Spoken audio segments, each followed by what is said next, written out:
Hi, everybody, and welcome to SARugbymag magazine. I'm Kevin Ferguson, aka the Money Man, and I've got Gavin Rich, and we've got Rich Pickings again. Last week we were spot on.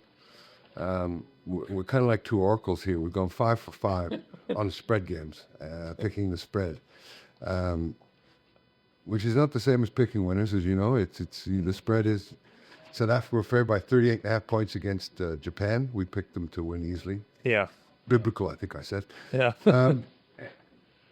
But I think what we've got to recognize, and this is, once South Africa 1 and 2, I came in for so much crap because I was all in on the Boks. Yeah. In terms of saying this team is the best team in the world, that they are the All Blacks of old. Yeah.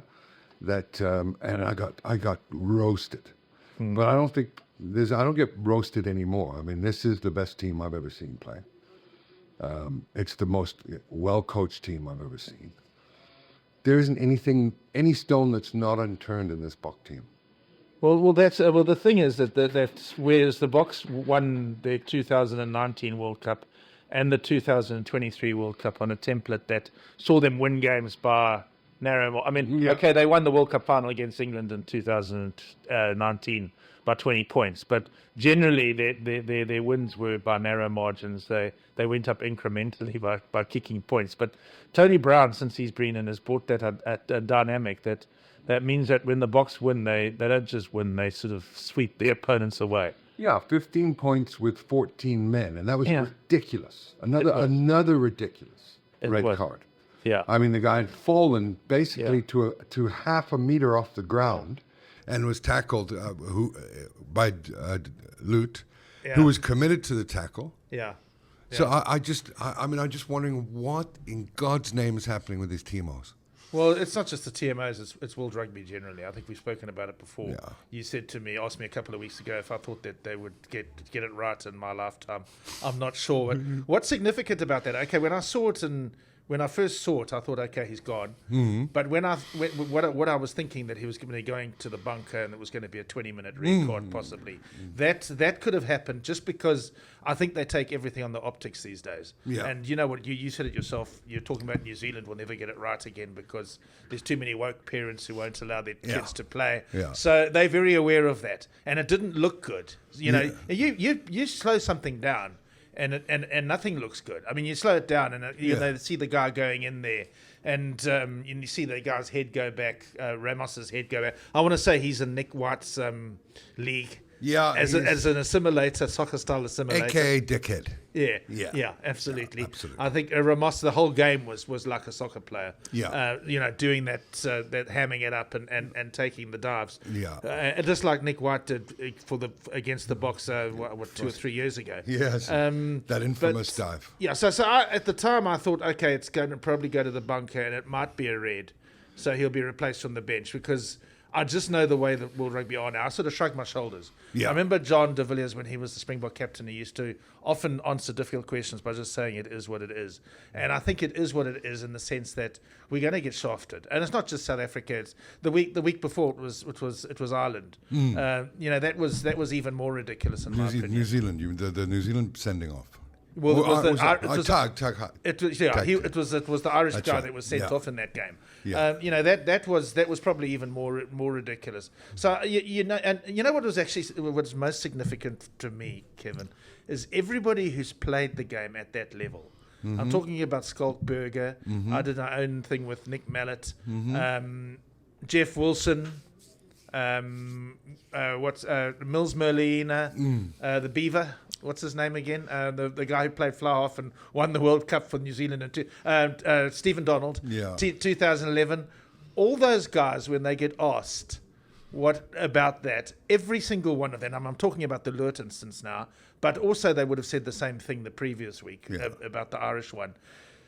Everybody says that it was a rugby incident, and he got 4 games for it. And he gets 4 games for it. So people who have played rugby and Skalkberger and Skalkberger was quite a destructive player. I think he injured a lot of people in his time. Yeah. But all of those guys played rugby and they know the risks. In other words, they know that there's a potential if you get injured that you lose money because you're out of the game.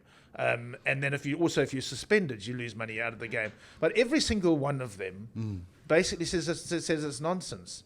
So what vacuum are World Rugby operating in that they can't see that? I mean, yes, we know that they've got to make the game safe, but I'm sorry, you're not ever going to make rugby safe. No. Just like you're never going to make mountain biking safe. No. You're never going to make even skateboarding. Yeah, I was actually about to. Yeah, I mean, yeah, I know people who've been taken out kite surfing. Yeah. You're never going to make kite surfing safe.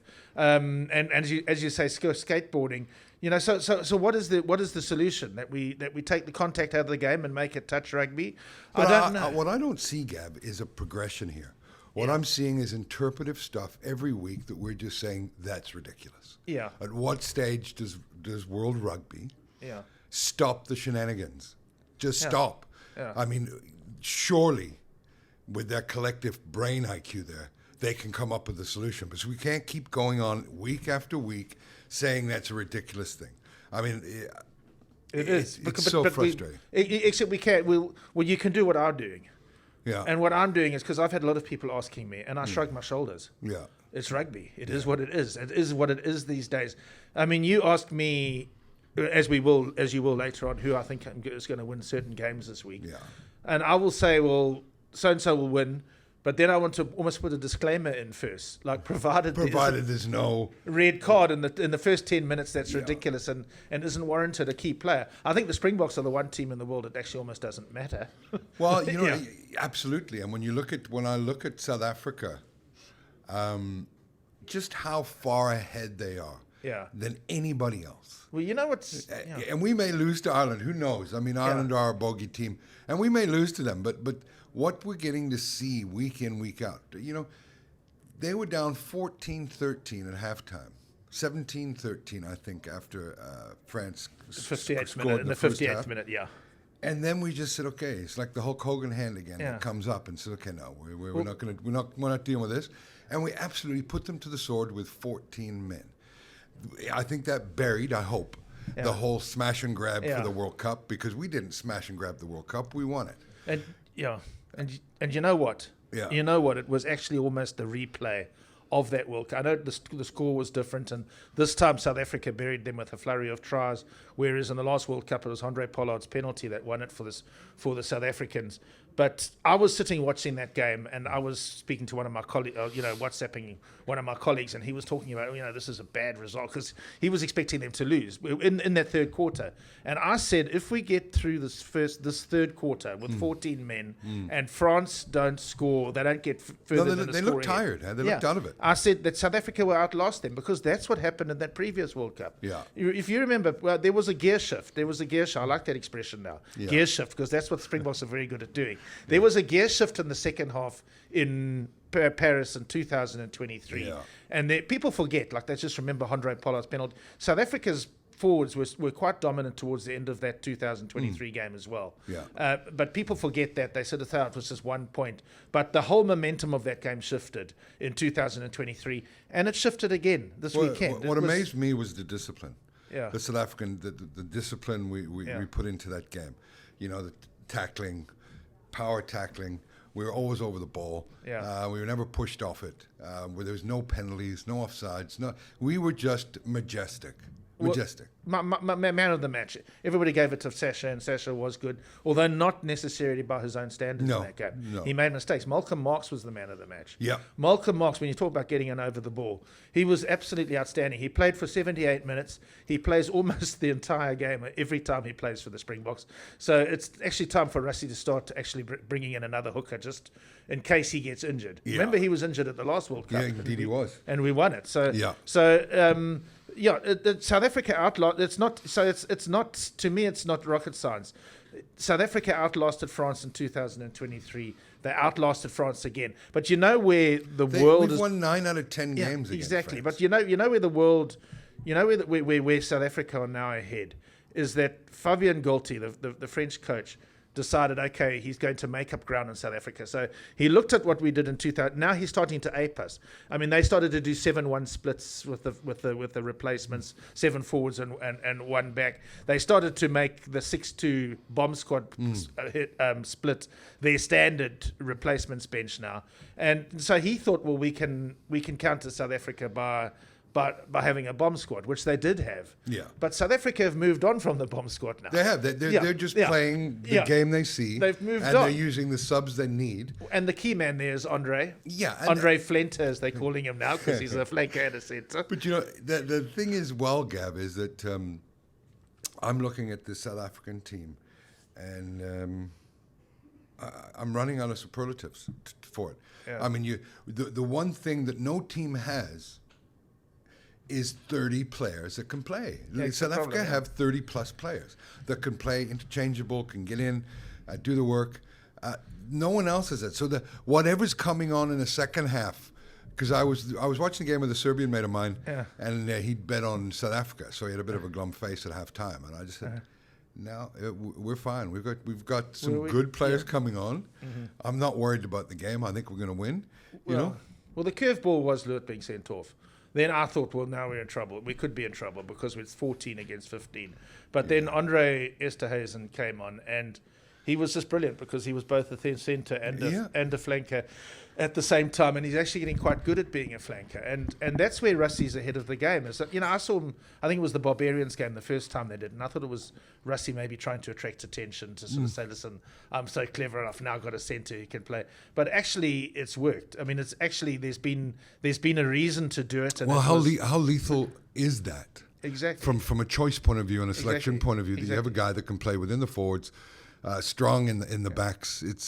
It's just unbelievable. And I say it again, we're so far ahead of the curve.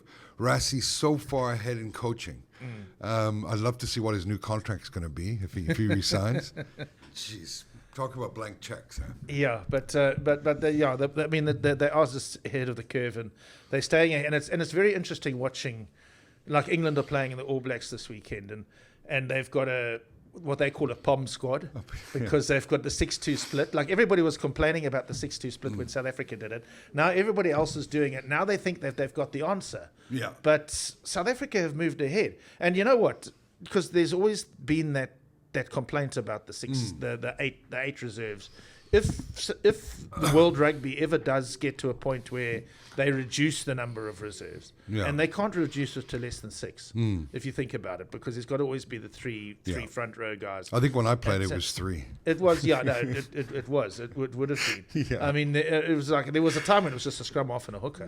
Back in the 70s, it was just a scrum off. And a hooker. Started after. I had a friend who sort of was on the bench for years for Natal and never got to play. Yeah. And never got capped. I mean, he was because nobody. I don't know. People didn't get injured in those days, or they just didn't come. No, off. you had to keep guys back. You had 3 subs when I played. Yeah. And you'd always have a blood incident, so you always had to sub somebody off. So you'd literally just sub 1 back and usually 2 forwards. Or you'd make that choice depending on where you were in the game. But But we're never going to get to a situation where I think it's less than 6. If it's 6. Then Russie's still ahead of the curve because he's actually developing. He's already thinking out of the box and he's already got that ready. I mean, I can see maybe he knows, maybe he senses something is coming, because then Andre Esterhuizen will be a very key player if you do get to having 6, because then you almost can't afford to have an outside back, if you know what I mean, who's just an outside back. So you'll have those guys who can. I see England are actually doing that this weekend. Ben Earl is actually covering centre as well as number 8. So maybe Steve Borthwick's starting to cotton on as well. But it's just that they don't have the depth. You see, this is the thing is, and you sort of said it. You said they've got 30 players. Even some of South Africa's most acerbic critics, somebody like Stephen Jones, who writes for the London Sunday Times, who normally is very critical, and he was in his match report because I think he was sitting there for 60 minutes thinking that the France were going to win, and then he's got a deadline straight after the game. So if you read his first take of report, people were very upset with him. But then I read what he wrote on the Sunday, and obviously it's a bit more considered. Yeah. And he said that the problem is that the second best pack in the world is probably South Africa's Second team, and he said that the rest of the world thought they would catch up, but he says it's not going to happen anytime soon. No. And he's quite right. And he also made the point, which I think is a very valid one, which is that it was always going to happen after the end of apartheid that South Africa and New Zealand were top of the world before isolation, but now that the sport's changed and the whole of South Africa is playing rugby and getting embraced by rugby and getting rugby sold to them by a winning team and a winning culture, there's no stopping. I mean, all the schools. I mean, you look at the schools like the black players coming through, the transformation that's happened in rugby in this country. It's just going to be very hard for us to see, because we spoke about it after the All Blacks lost to the Boks. That's when you mentioned the woke thing. You said that the people in New Zealand aren't playing rugby in the numbers they used to. No. In South Africa, they will. Exactly. They will. I mean, you go out to Paul and look for some woke people. You won't find them, Exactly. You're playing rugby, great. 14th team. That's the factory that we have. Yeah, exactly. When you go to New Zealand, you have parents that, social parents, that won't allow their kids to play rugby because it's too tough. My son never played because my wife thought it was too tough, you know.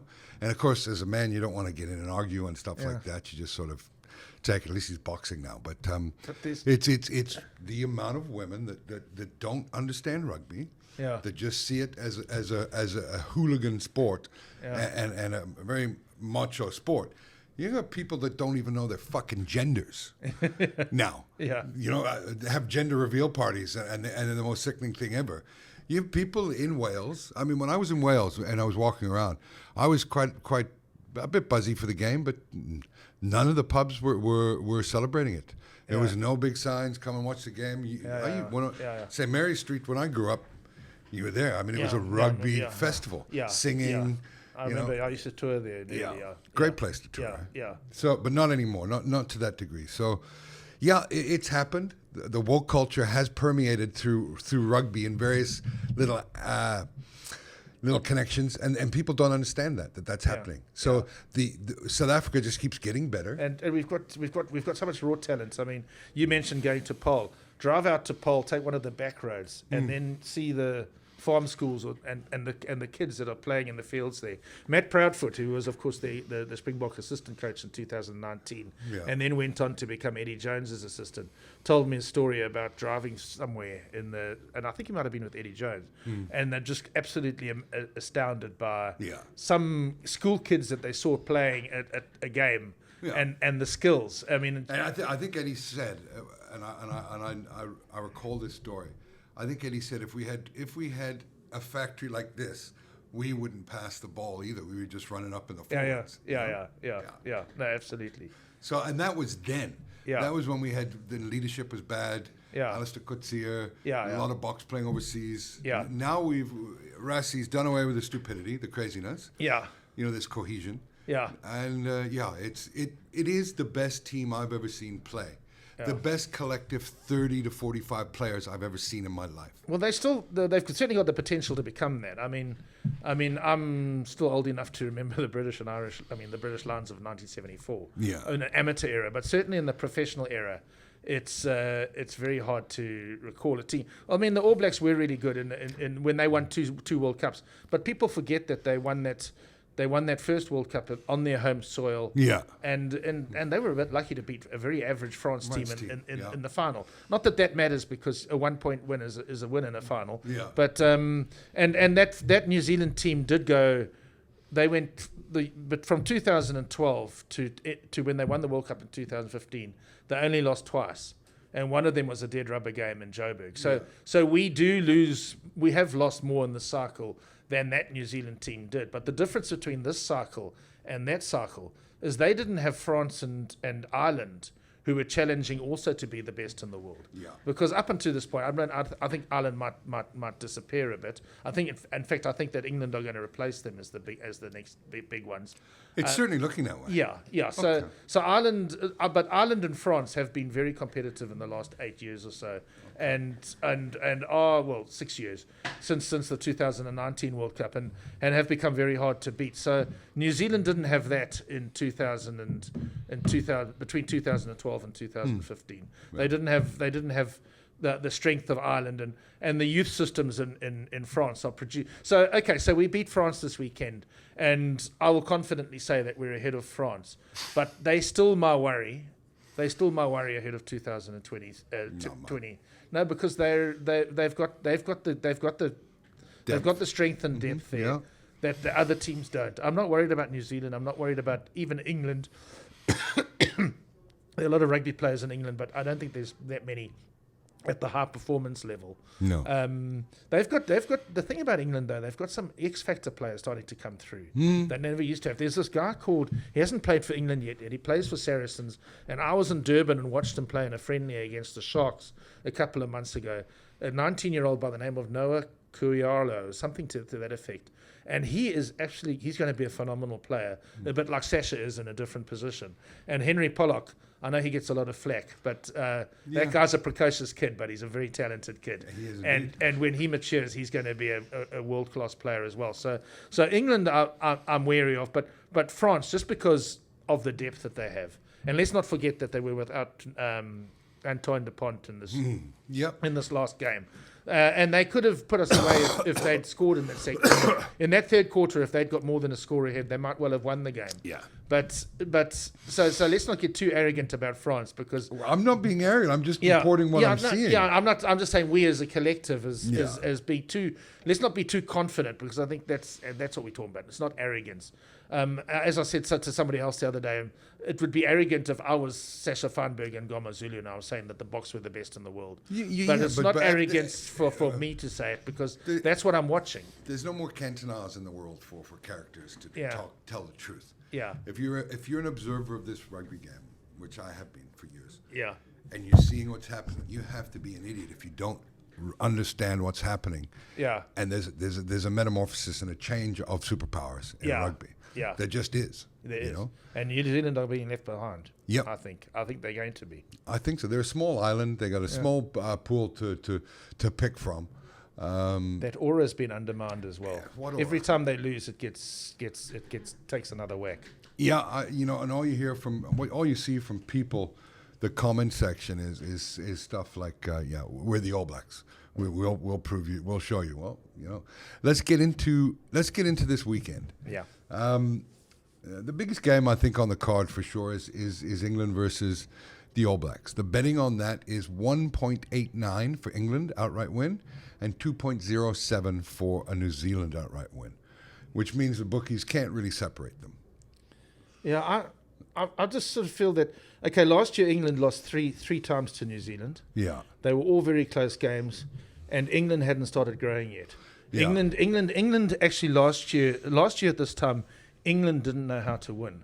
They hadn't learned how to win yet. They'd got so used to losing, and that losing streak obviously extended back into Eddie Jones's last years in charge. So England, to me, they've now won 9 in a row. 9 on the bounce, yeah. And they picked a second string team to Argentina and won a series there. Yeah. Okay, I'm not sure if Argentina were at full strength in that series either, but England were without their lines. So England went to Argentina and won that series. They've come back here. They were quite comprehensive victors against Australia a couple of weeks ago. So were Italy.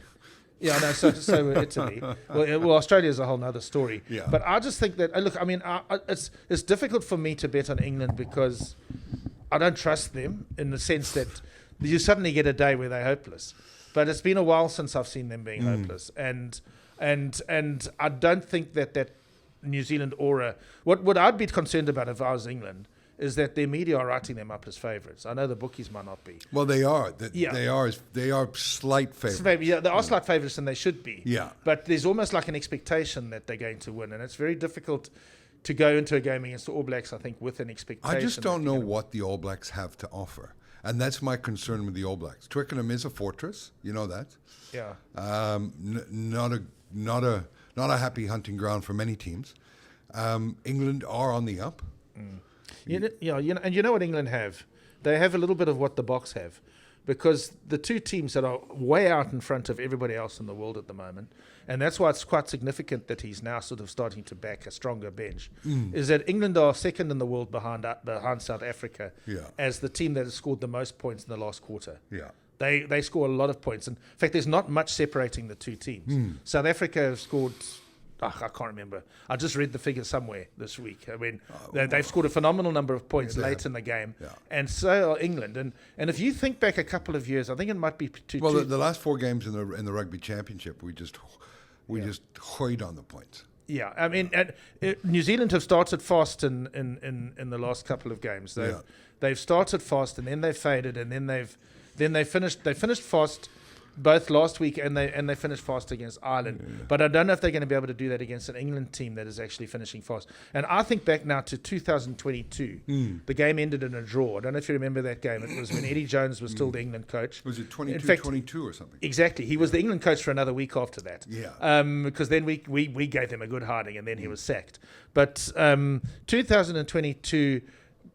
New Zealand bossed the game for the first 3 quarters of the game, and they were significantly ahead.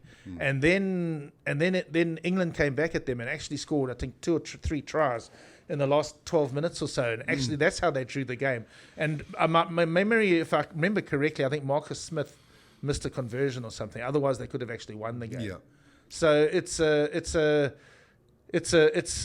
me, it's just I feel that England are due against New Zealand. And I was in Yokohama on the day that the New Zealand aura was finally really destroyed, to me, was when New Zealand lost 26 in that World Cup semi-final in Yokohama. I mean, England just bossed them that day, and I remember it was a 14-point split at the end, but England should really have won by 30. I mean, they smashed New Zealand that day, and I always remember that, and they haven't really replicated that in the in-between years since then. But I think that England are due to win comfortably against the All Blacks. Look, I'm picking England to win by 3 points or more. England. Yeah. I just think that they're going to be too strong. The All Blacks are going to be wanting a little bit. I think it'll be a lower scoring game than you might think, depending on what the conditions are. But I just see I'm seeing England 23-20. Yeah, I'd love to give scores. Last week. Yeah. Last week I said the All Blacks. I said the Boks by 8 against France. Yeah. And that until some of my mates asked me what's the score going to be. Forget about. And I said 25-17. And when before Sasha went over for that try, it was 25-17. Yeah. And then Sasha went and messed it up for me because by scoring that try to make it 32-17.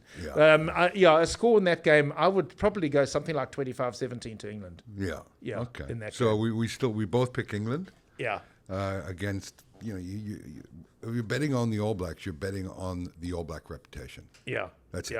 And so. And they've lost players on this tour as well. I mean, Geordie Barrett and Scott Barrett. So they've also got injury things as well, problems too. For sure, it's like I say, you pay a bit of reputational price for any of the All Blacks when they're in there, and they're just not the All Blacks. Yeah, their discipline's horrible as well. No. I mean, they're giving away yellow cards like a dime a dozen every game. Yeah, should be interesting. It'll be a good game to watch. The next game we're going to chat about, which is going to be maybe a potential banana peel for those looking to cash in on a handicap, is South Africa, Italy. Now, we don't know the name. We haven't seen the team. It's being announced shortly. But I would think that Rassi's going to go with a different team, get some guys some game time. They'll still win. Yeah. They go through the phases. They'll set it up. But 21.5 points for me is, you got Italy that's really motivated. It's they'll have come off the Australia win last week and feel a little bit of wind beneath their sails. But I wouldn't touch this game well, if I had free money, I'd touch it. But I don't want to bet any money on this game because I just think that's where the handicap should be, around 20, 21 points with this game. I think so too. Look, what we mustn't forget as well is that second half against Springboks in Pretoria, where their forwards actually stood up and they did well. Yeah. And that was far from the full strength Italian team. Yeah. Remember, they sent very much wouldn't say a second string team, but a very weakened team to South Africa in July. Yeah. And they still pushed us, and they They also will be smarting, because I remember the press conference after the game in Quebec, where Rassie started the match by setting up that scrum. Remember, like giving away the penalty. So, well, he didn't give away the penalty. I mean, the argument was that it should have been a penalty, but they set up a scrum to start the game, and the Italian coach was very upset about that, and it was almost like he started then thinking about this game. So from that point of view, I agree with you. To me, it also depends on the selection. So we haven't seen the selection yet. Okay, so some of the new guys coming in have got good X factor. I would imagine Kane and Moody will be back, and I imagine that Ethan Hooker will be back, and they bring X factor. And while don't want to denigrate Andre Pollard, because I think that he'll probably start, I think when you've got Andre Pollard starting, he's safe. Your team, you're on a winning. You're probably going to win with Andre as the fly half, but it's not quite the same as having, when it comes to the spread. It's not quite the same. Like you're not looking at a 40-pointer like you are with Marnie Lebok or with Sasha. Remembering, of course, that even if Pollard starts, Sasha might come. I would imagine that he would rest Sasha for this game. Maybe. I just think that he's going to have some stuff up his sleeve on the bench, because you just never know. Exactly. Exactly true. Yeah. It's like you want to have some finishers and make sure that you don't lose the game, because we're going for 5 wins on this tour, and we should get it. Yeah. If we win here, and that should be okay, we should win. Yeah, we will win. I won't get an Italian tattoo if we don't. Okay. We will win. Yeah, but you want to have something in reserve to make sure you get over the line. That's Italy will be defensively strong, powerful. It'll be a test for 40 minutes, I think. Except that they were taken out of. I mean, they had to. Even though, like a lot of us sort of expected them to maybe beat Australia, they still had to raise their game to some extent. It was an emotional game, and often the week after an emotional game. I know South Africa. There's always a down. Huh? Yeah, after South Africa had an emotional game last week as well, but we got the depth to cover that. Yeah. We can field a whole completely different team, whereas Italy can't really do that. So there's that emotional side as well. Look, I wouldn't. I think the bottom line is that what you're saying is right. I mean, I wouldn't be surprised if the Boks won by 50 points, but at the same time, I also wouldn't be surprised if Italy made it hard for us. And it was a workmanlike performance. Yeah. And we have a situation like we did in the second game against Argentina, where the Springboks end up winning by a score that doesn't really reflect the game. Yeah. Because it's a tough game. It's a nothing game. Yeah. Playing Italy, what's the benefits? There really isn't any. But you want to win it. Yeah. You don't want to not win it. So I'm going to say the Boks will win by 16 plus. But it's too close in that handicap for me to get involved with. Yeah, well, 16 plus. I would actually go for the 21 plus. You okay? Well, yeah, I would go for the 21 plus. I'd be very surprised if it's less than 21 points between the teams. Yeah, my gut just tells me that there's something not right in the state of Denmark with this game, and to stay away from it.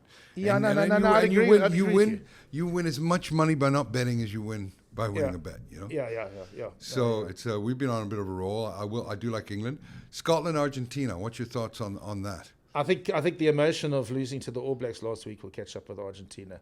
I mean, with Scotland. Sorry. I mean, there's a lot riding on that game because Argentina are currently in the top 6, and I don't know if you know how the formula for the seeding for the next World Cup is that you get the band 1, which is the top 6 teams, and you get band 2. So those top 6 teams can't play each other in the pool phases.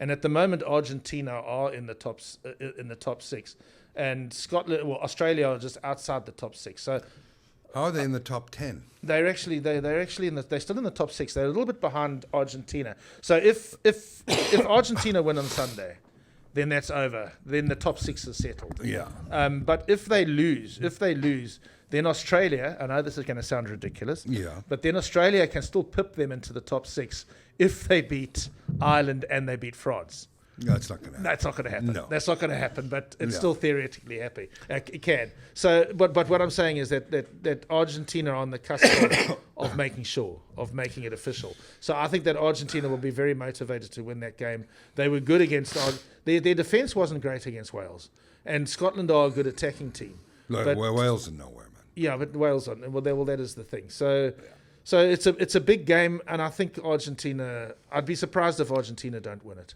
I don't know what the spread is. Scotland are favoured by 1.65. Really? Yeah, Argentina 2.5 to 1. And the spread, the total points is Scotland minus 3.5 to win by 4 more. You see, I haven't really looked at the history of Scotland.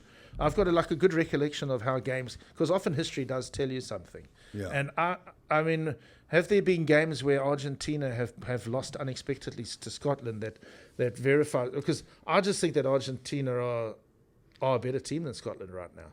But Scotland, I think a lot of that is being based on the All Blacks game last week, where Scotland were really good in the third quarter and came back.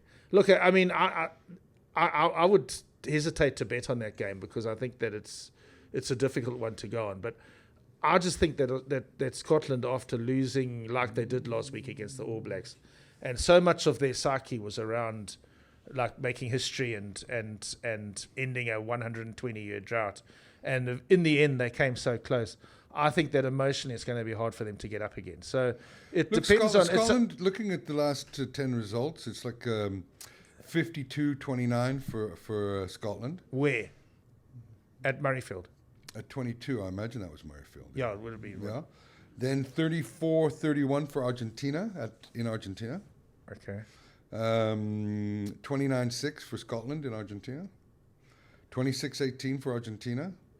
14-9. 44-15 for Scotland.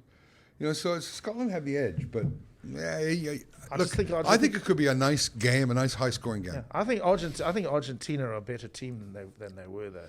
I think they've grown a lot. Yeah, and a lot of those games when sometimes Scotland in July when they have teams coming in, they play their second string team as well. So it's a difficult one. Like you were talking earlier on about France South Africa results, and you said the last 10 games France have only won once. Often they've come to South Africa with understrength teams as well. So that has conflated the record a bit. I just got a feeling that I don't want to lose my good record now, and this one's a difficult one. But I just think that Argentina.